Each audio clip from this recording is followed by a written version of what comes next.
Ghana, South Africa. I know there are bits and pieces that we were not able to show you all the PowerPoints, but later on the full production will also be online with all the other missing bits.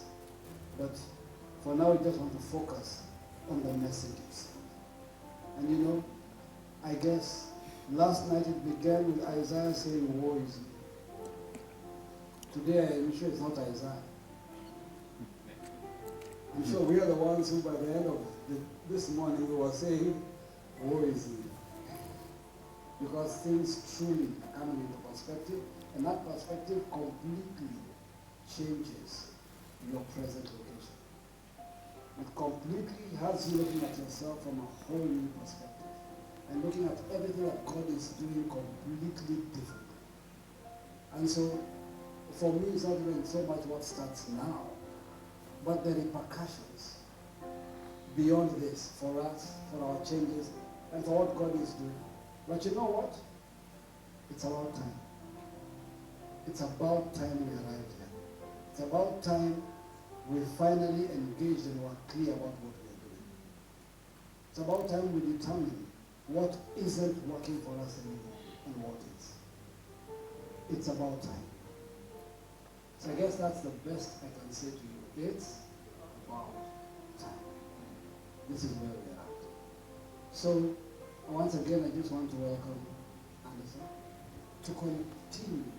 I don't know if we can call it continuing. Every step is almost a whole new level by itself.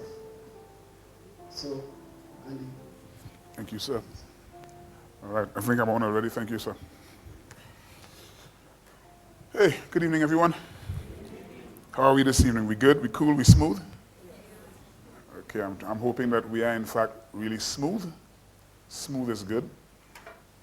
Less than smooth is inappropriate. I would say that we have had a remarkably excellent conversation thus far.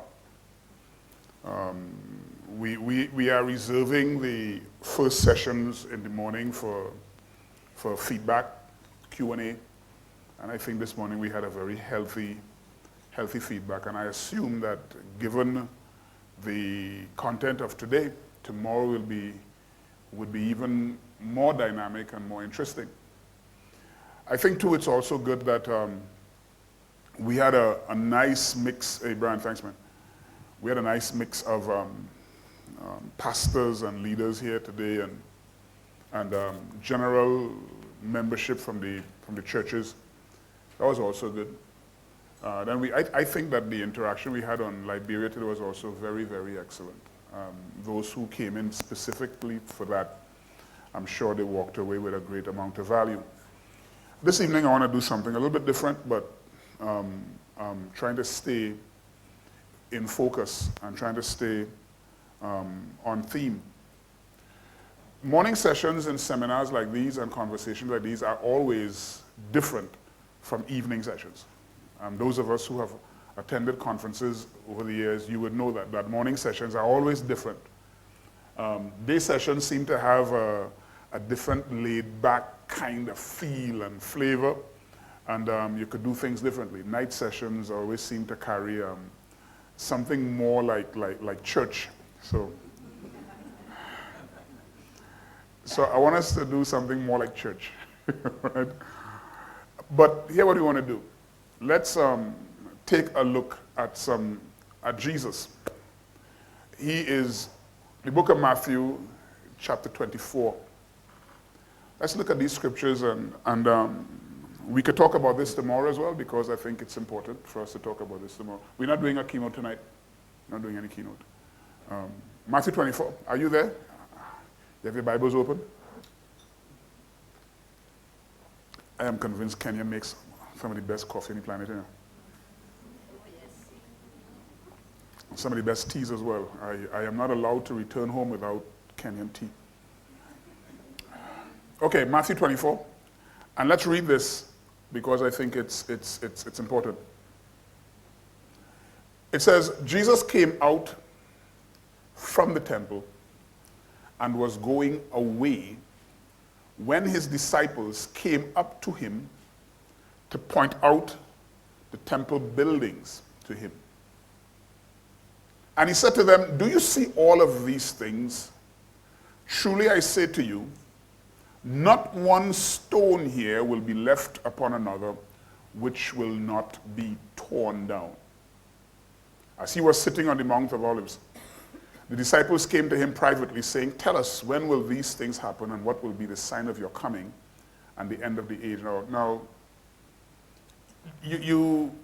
these disciples sometimes, they seem to be a little bit short-sighted from time to time.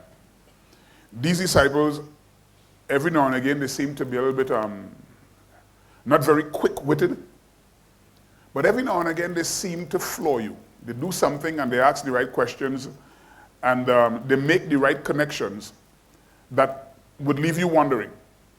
This was one of those instances where these disciples asked a question that really leaves you wondering. Let me read that question again, verse 3. As he was sitting on the Mount of Olives, the disciples came to him privately, saying, tell us, when will these things happen? And what will be the sign of your coming and the end of the age? Jesus answered and he said, listen, see to it that no one misleads you, for many will come in my name, saying, I am the Christ, and they will mislead many. Now let's start from verse 1 and just kind of work our way back, right? Jesus walked out of the temple and was walking away from it. That's important. Walked out and was walking away. This does not engage his attention. It is not within his focus. This is not part of his attention and his gaze. His disciples, however, they are trying to pull his gaze back to this temple. And they are trying to draw his attention to its magnificence. And Jesus is not moved. He is walking away from the temple. That's important. He is not drawn to it. He's not walking to it. He is not fixated on it. It is not within his purview. It is not within his attention. He really does not care about it. This is not anything within his mission, his scope, his objective, his plan. This thing is not within the ambit of his mission and assignment. That's an important statement right there. Walking away represents a departure from a system that is totally antiquated and totally irrelevant. Walking away is a break from the systems, the structures, the philosophies, the structures that gave expression to a religious form that is now completely ineffective. He is walking away from the temple. Now, it is important for you to know that whatever the patterns we are going to, it must be embodied in the overall architecture and the overall designs of God's eternal structure. Remember, God came to Moses and said, see to it that you build according to the patterns you see in the heavens. Heaven, therefore, provides us with patterns of what we ought to construct on the earth. Now, here is Jesus walking away from the temple. Now, if that principle is true, that whatever we are constructing, then we have to identify the architecture in the next realm. In Revelation 21, when God gives insight into the eternal architecture, the new heavens, the new Jerusalem, it has all kinds of dynamic principles inside of there that ought to define the architecture to which we are going. One critical thing you see in that ultimate architecture, John, looking into that broad eternal realm, he said there is no temple in it. The future shapes do not possess any religious structure. It has no temple in that order. Now, if that eternal order is without temples, Jesus, standing in the corridors of the earth, is walking away from a religious system that is ultimately outside of the ultimate architecture. You following me? This is not within the ultimate design. Now, that leaves all of us to wonder here that if this is not within the ultimate design, and if we have to follow the instruction given by Moses as a template for our current behavior, see to it that you build according to the patterns you see in the heavens. What pattern exists in the heavens? What is the ultimate shape? What is the ultimate architecture? Does that ultimate architecture possess a religious form? No. It has no temple. Jesus is standing in the earth and he's walking away from that. Walking away represents disapproval with a toothless church order of the day. Walking away was designed also to provoke thought, arouse interest for an alternative model which ultimately the disciples have to lean towards. He is walking away. In those days, it was one of the wonders of the world. It took 46 years to build this temple. Solomon's temple took 20 years. This temple took 46 years. This was a system built by the power of the flesh to maintain almost like a mafia-style, self-indulgent religious order that produces everything that is contrary to God's intention. He is walking away. They are trying to draw his attention to it. Now, how does that inform how we are to build? How does that inform the systems that we are called to construct? Rituals, all of the ecclesiastical forms and all of the behavioral norms associated with that temple, as long as that system remains in place, it is injurious to the movements of God as God wants to express himself. Here's an example. Look at Matthew. Look at John chapter 2. Look at John chapter 2. Interesting here. In John chapter 2, verse 14, it says, and he was found in the temple, and he found in the temple those who sold oxen and sheep and doves and the money changers doing business. Now this is what church became. A place of business. This is like they are transacting business inside of this so-called religious order. And when he had made a whip of cords, he drove them out of the temple. Now, when it says he made a whip, do you understand that Jesus is not having a spasm here? This is deliberate, thoughtful, intentional behavior. It is as though he sat down and he was looking at the people's behavior while putting together a cord.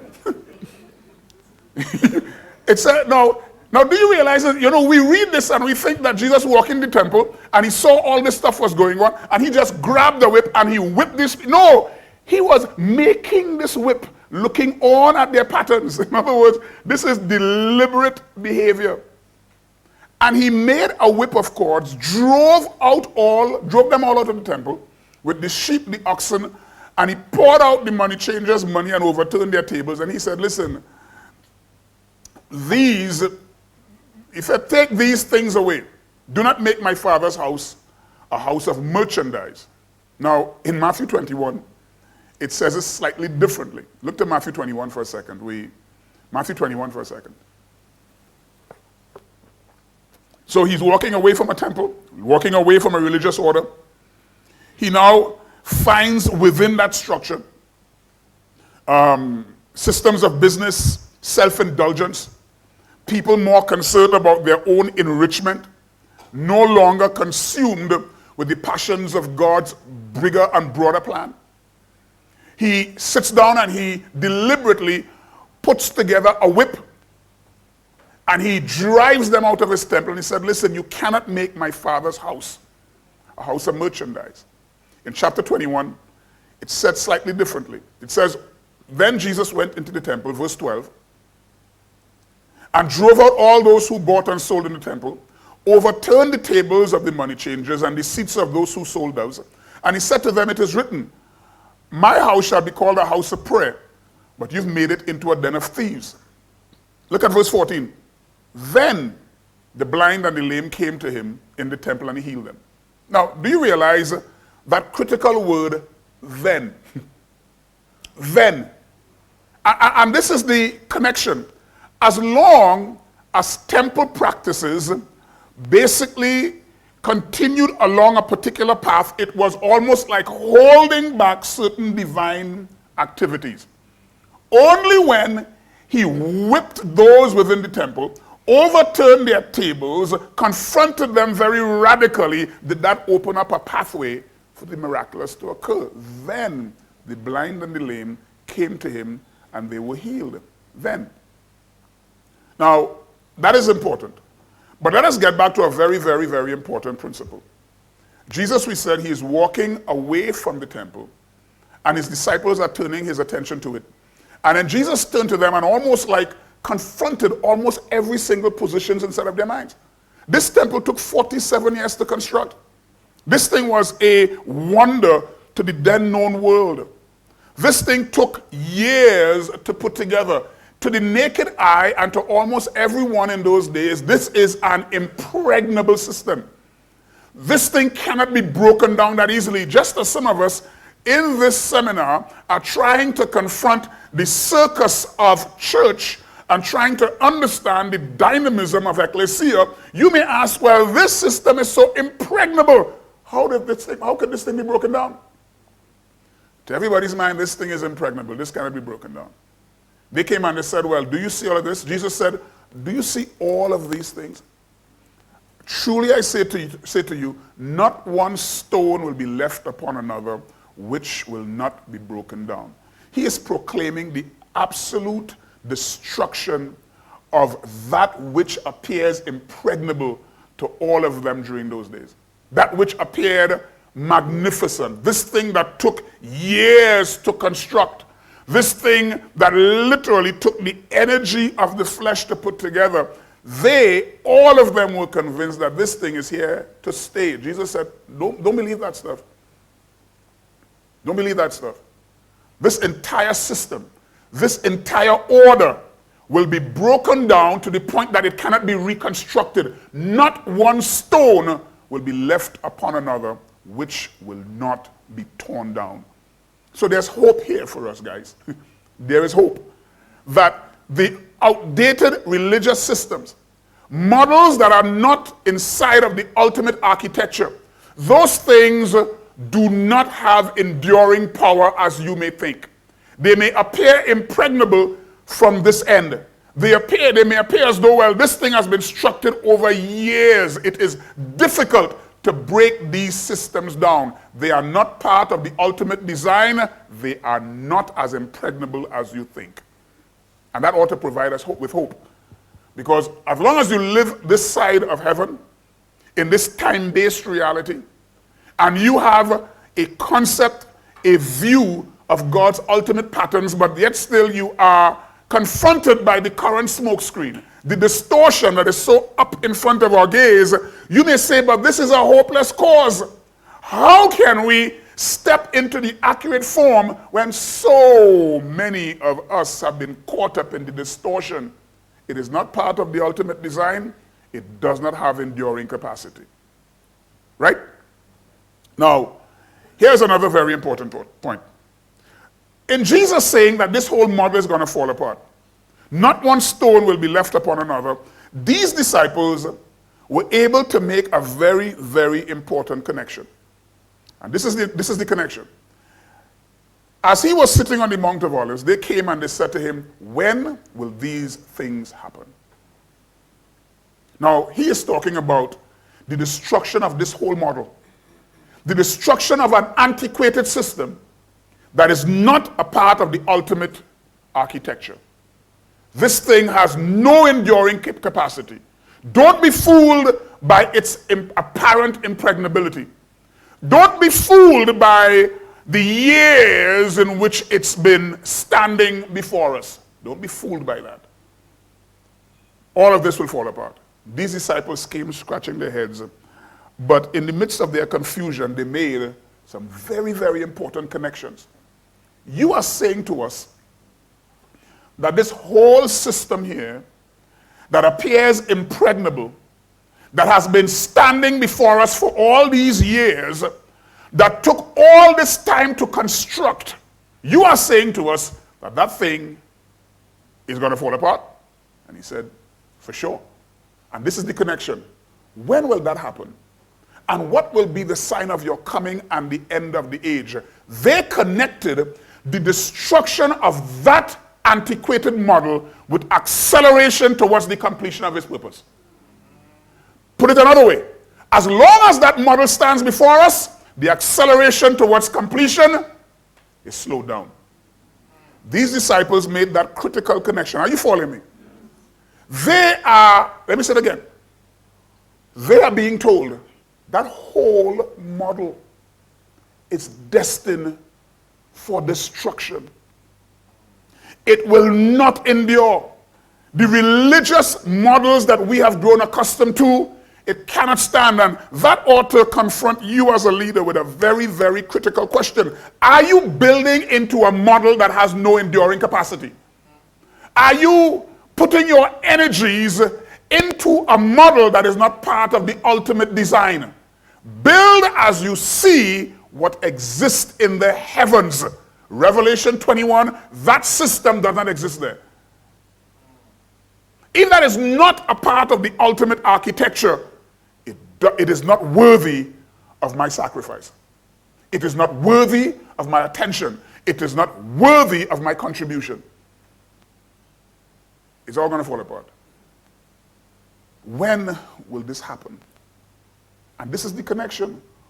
The destruction of that is connected to, one, the sign of your coming and the end of the age. Those three things are dynamically intertwined.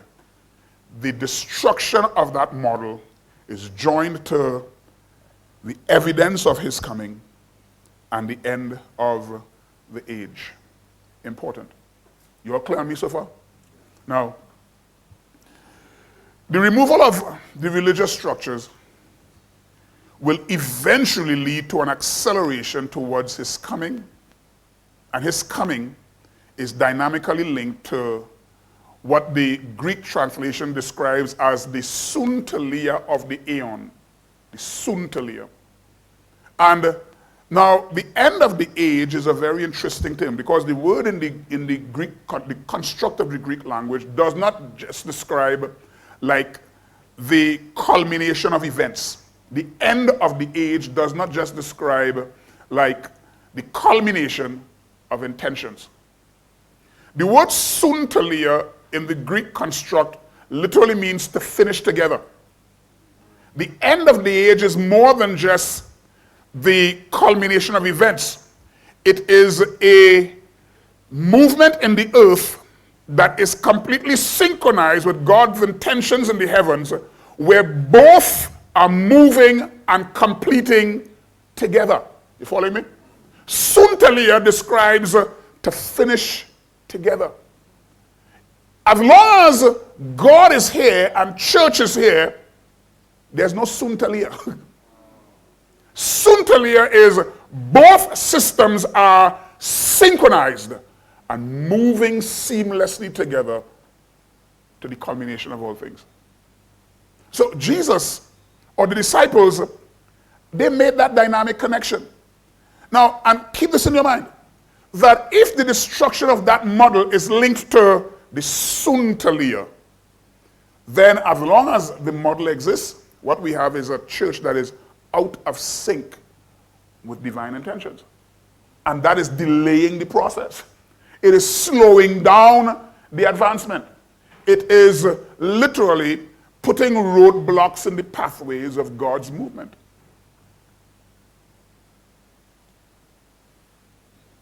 Somehow, I think we've grown so accustomed to the distorted model.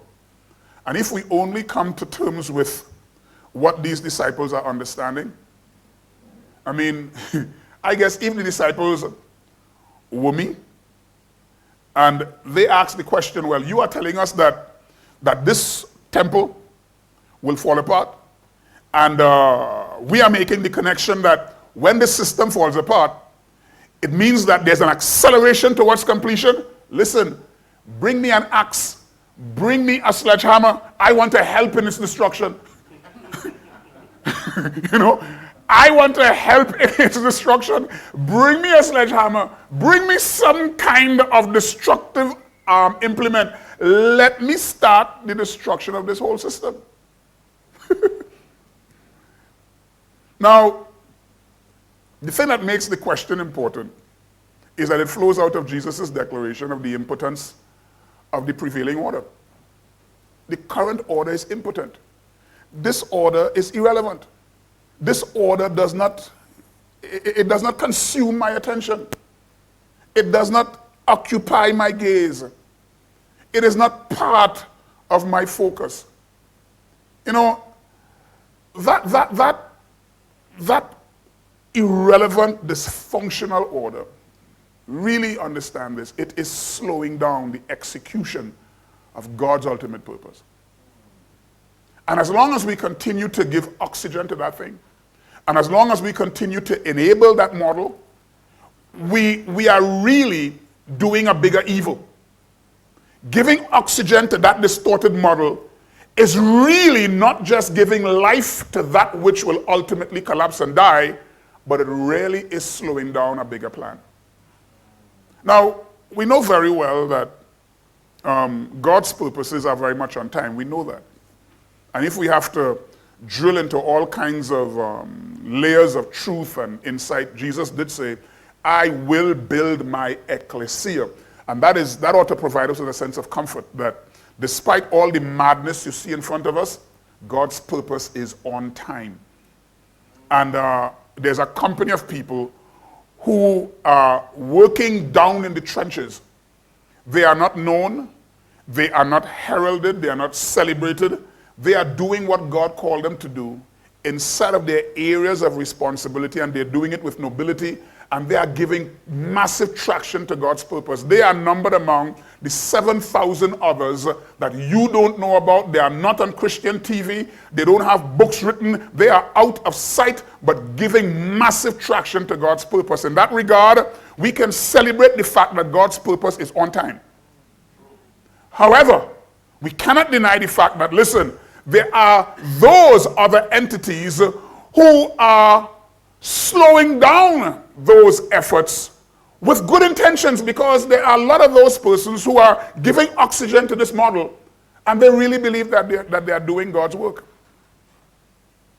And the critical question is, to which group will you align yourself? Will you align yourself to the mentality of the disciples, turn and look at this, wow? Or will you align yourself to the Jesus model, walk away? Would you align yourself to the model that is constantly slowing down? Or will you align yourself to the model that will contribute to the suntalia, accelerate the suntalia? Which of those would you align yourself to? Because I said again, if you give life to that which will ultimately slow down the purpose of God, you are contributing to a model that is not sustainable. You are contributing to a model that is not part of the ultimate design. At the heart of the question is this: if the religious order is no longer a valid portal of the Spirit, how are we now to interpret divine proximity? How are we to decode the nature of God's arrival? How are we to live? How are we to build? How are we to execute? How are we to plan? And how are we to think? And that's where our conversation has been taking us, you know. That's where our concerns are. That's where we want to more or less put our energy and put our focus and put our gaze. That this religious model and all of the key components of this religious model must be broken down. We cannot talk about a reformation when all of our efforts are designed to hold an antiquated model together. We cannot talk about a move of God when all of our energies are seeking to sustain that which is not part of the ultimate design and architecture. It can't be a move of God. Okay, now, when will this temple be destroyed? What will be the sign of your coming? And what will be the end of the age? Now, keep those three things in mind, and let us look at several things. Now, when Matthew used the word, the sign of your coming, there are several words inside of it. What will be the sign of your coming?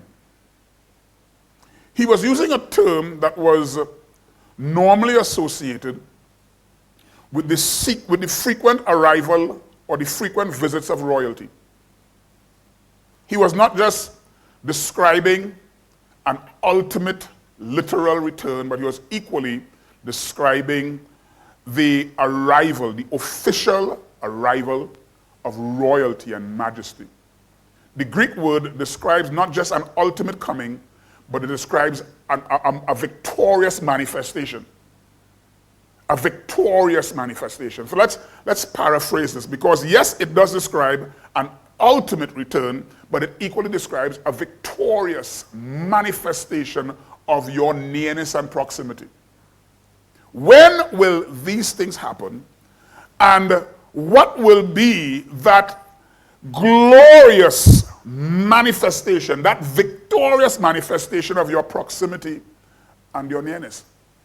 How can we move past this outdated religious nonsense and really step into that profound world of majesty and grandeur and strength and breakthrough and advancement and victory? Somehow, I think that more often than not, the way in which the church is configured in the earth, we talk about majesty and we talk about glory and we talk about victory, and somehow what we talk about is not being evidenced in the nature of our interaction and the order of our lives and the evidence of our very conduct and behavior. And somehow that's a question that we have to engage in. That how can we shift from this religious thing to where our meetings, our gatherings, our interactions, the nature of existence, the nature of our lives, the nature of our conduct is one that gives evidence to his proximity, his nearness, that it gives evidence to our association, our relationship. That's an important thing to me. The word in the Greek for coming is the word parousia. And the word parousia, it means to be near. It means to be present, to be within easy reach, to be fully accessible. To be fully accessible. What will be the evidence of your accessibility? What will be the evidence that you are within easy reach? What will be the evidence that you are present? What is the evidence that you are near, that you are proximate? Obviously, it is connected to that stuff. Now, I am of the opinion that a lot of what we call the presence of God in our meetings has nothing to do with the presence of God. Because somehow you look at what these disciples are saying here, and you look at how this thing is constructed. The removal of this religious order, that thing ought to at least bring about some victorious, glorious manifestation that you are near, that you are present, that you are within reach, that you are accessible. Parousia. But most of our definitions that God is near is linked to a bunch of religious feelings. A nice chord progression, and ooh, we feel him. You know? You create the right ambiance, and ooh, we feel him. The air condition at the right temperature, oh, I could feel something. And the markers that we utilize for the presence of God in most of our meetings, it's more emotional than it is actual. Somehow, it is more soulish than it is spiritual. Because we have to realize that there are realms of our souls that are so dynamically, closely linked and tied to our spirits that even the Bible says that it takes the fine edge of the two-edged sword to separate soul from spirit. There are soulish dimensions that you can step into that look so spiritual and it's not spiritual. I mean, you ever saw musicians deep in the spirit, I mean soul? They feel all kind of things, you know.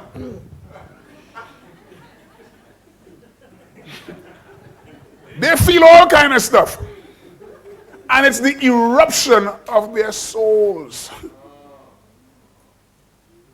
Had nothing to do with God. It's a chord. It's a progression. It's a tune. It's ambiance. It's atmospherics. It gives you goosebumps. And you could feel that in your car listening to Michael Jackson.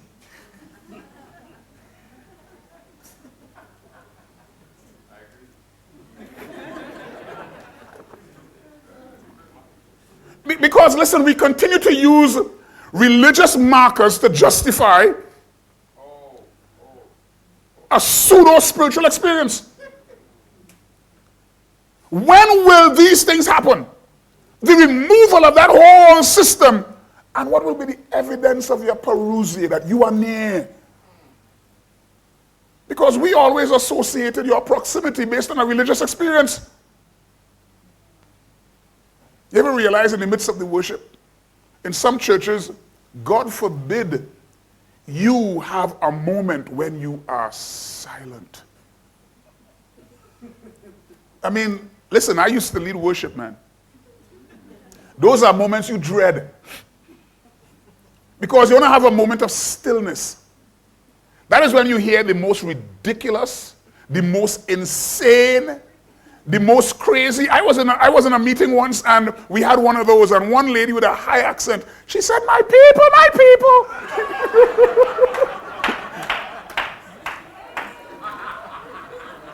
My people, my people.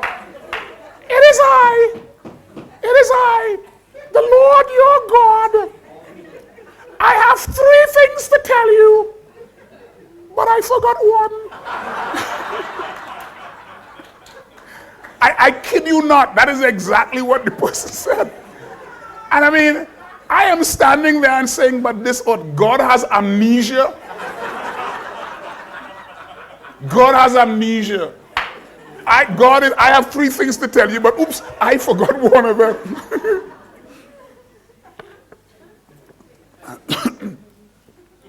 And everybody in the meeting, now I just got saved, man, and everybody's in the meeting, they maintain this still. And after the lady spoke all that foolishness, they clapped their hands, applauding that level of insanity. Oh, God is here. No, he's not. Like Elvis, he left the building. He left the building.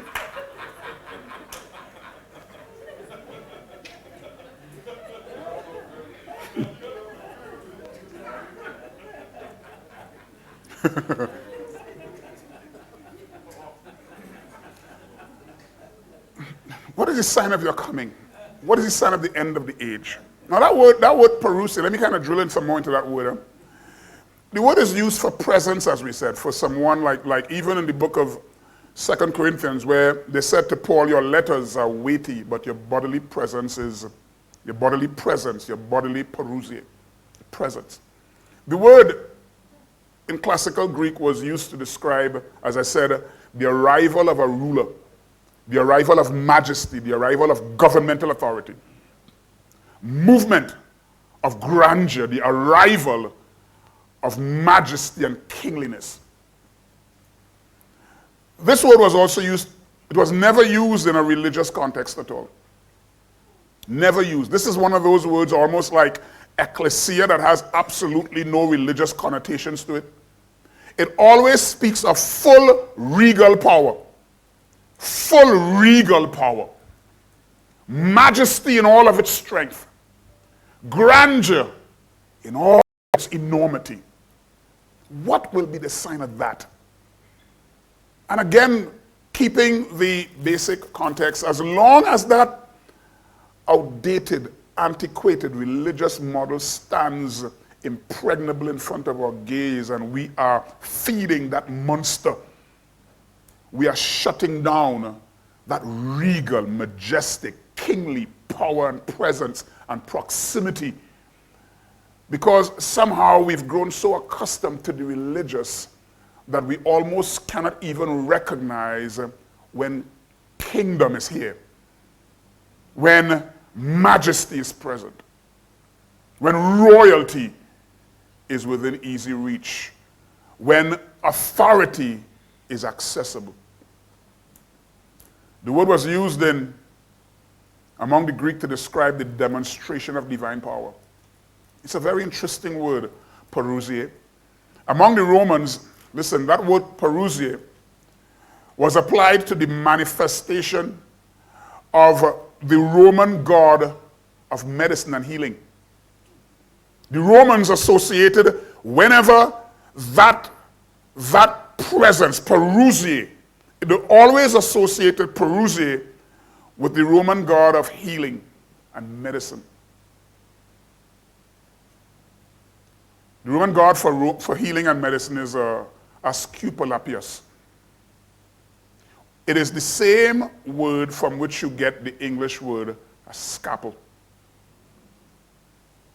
So whenever parousia was used among the Romans, it was used in association with healing, wholeness, medicine.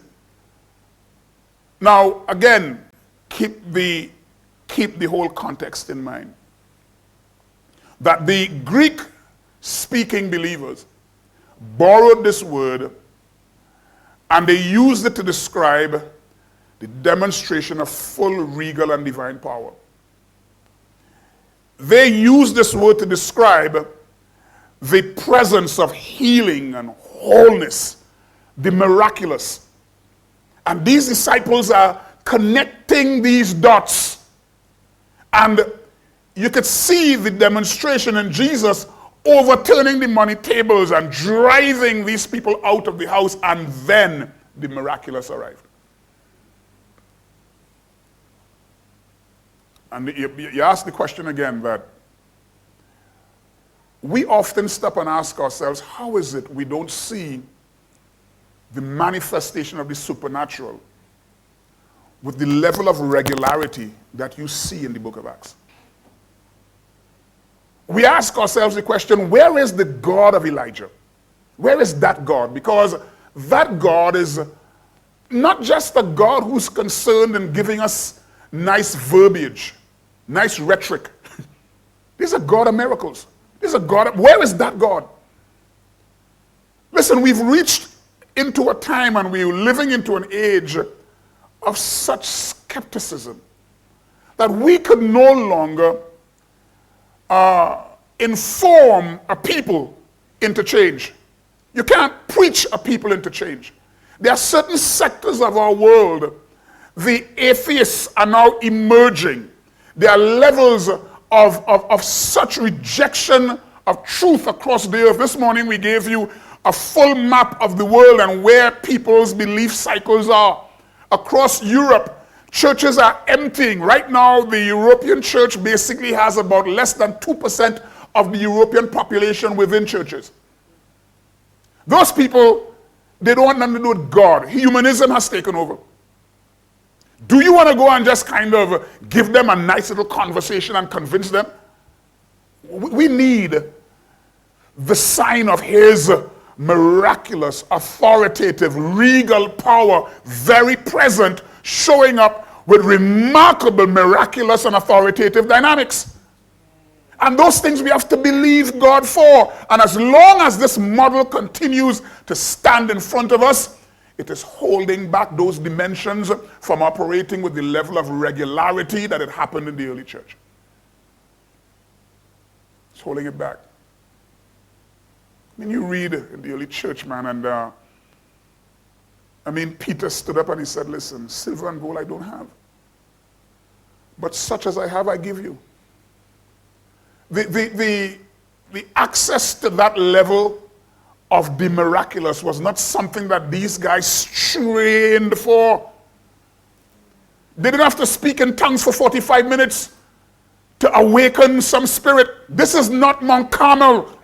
On Mount Carmel, that's what the prophets of Baal do. They have to cut themselves and enter into this frenetic frenzy. That is not our order. That is not our order. As such as I have, I give you. You read about a guy like Elisha